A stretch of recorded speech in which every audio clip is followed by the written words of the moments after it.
ज्या पद्धतीनं घनकचरा व्यवस्थापनाचा प्रकल्प व्हायला पाहिजे होता, हा प्रकल्प बाबा लोहारामध्ये ज्या पद्धतीनं घनकचरा व्यवस्थापन एवढा मोठा सरकारचा येतो तर त्याचं नीट युटिलायझेशन व्हायला पाहिजे होतं। परंतु लोहारामध्ये काही लोकांच्या आर्थिक हितसंबंधासाठी जिथं धान्याचं गोडाऊन आहे, जे गोडाऊनमधून धान्य अख्ख्या जिल्ह्यामध्ये सगळीकडे जातं, त्याच्या शेजारीच घनकचरा व्यवस्थापनाचा प्रकल्प उभा केला गेला।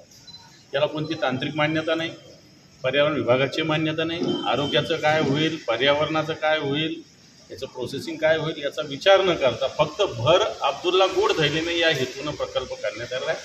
त्याच्याविषयी शिवसेनेचे तालुका प्रमुख आणि सगळ्यांनी जे बिराजदार आहेत आमचे तालुका प्रमुख यांनी आंदोलन उभा केलेलं आहे। या आंदोलनाला पूर्णपणे शिवसेनेचा पाठिंबा आहे। निश्चित या प्रकरणाची पूर्ण खोलवर चौकशी केली जाईल।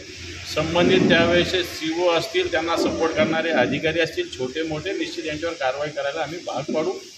परंतु हे उपोषण जनतेच्या हितासाठी, जनतेच्या आरोग्यासाठी निश्चित याच पद्धतीने येणार काळात सुद्धा जनतेचे विषय घेऊन आम्ही लढा देत आहोत।